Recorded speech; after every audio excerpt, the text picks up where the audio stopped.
This patient did a full-mouth dental restoration with an all-on-6 procedure, but it failed due to low bone density. The dentist who performed the all-on-6 procedure extracted all the teeth.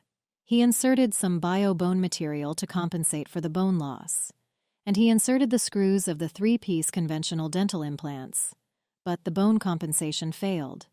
The implants could not be loaded with a bridge because the bone was too soft and porous. After some time, one of the 6 implants on the top jaw fell. Problem number 1.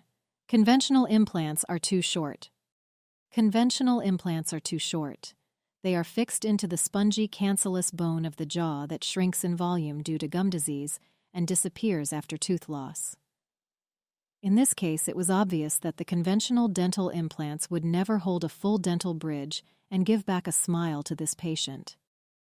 The all-on-6 created several complications. Problem number 2. All-on-6 implants damage the bone. Conventional dental implants are wider compared to basal dental implants. Conventional dental implants take away a lot of bone matter, and if they are removed, they leave a large crater. Problem number 3. The reverse bite cannot be corrected. The patient had a reverse bite due to the missing teeth. The lower jaw positioned itself in front of the upper jaw, and the conventional implants used in all-on-6 are too short to correct the reverse bite. As a result, the patient could not chew normally. What are basal implants? Basal dental implants are the best solution for patients suffering from severe bone loss.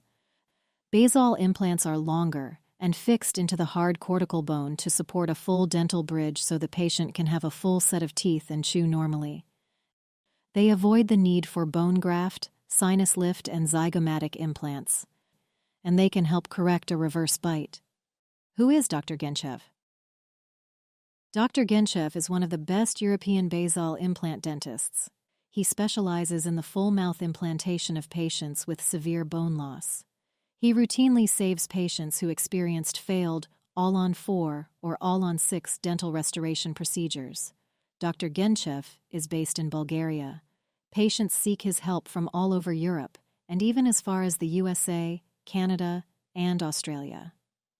For more videos on Dr. Genchev's full mouth dental restorations, please like and subscribe. So how did he do it? On the upper jaw, Dr. Genchev kept the conventional dental implants to avoid damaging the bone. He placed as many basal dental implants as possible around the conventional implants to support a full dental bridge. He placed 13 implants on the upper jaw. They are fixed deeper into the hard cortical bone to provide stability for the bridge. The basal implants are positioned under the nose where the bone is hardest and behind the sinuses on the right-hand side. As the patient suffered from poor bone density, Dr. Genchev positioned the implants in the thickness of the bone. On the 2D OPG panoramic X-ray, the implants seem to be touching, but in the three-dimensional space, they are one behind the other. On the lower jaw, the 6 conventional implants were stable, and the bone had volume and quality. Dr. Genchev added 2 basal implants to strengthen the base for the full dental bridge. In 5 days, the patient had a full set of teeth to eat and live normally, as well as smile with confidence.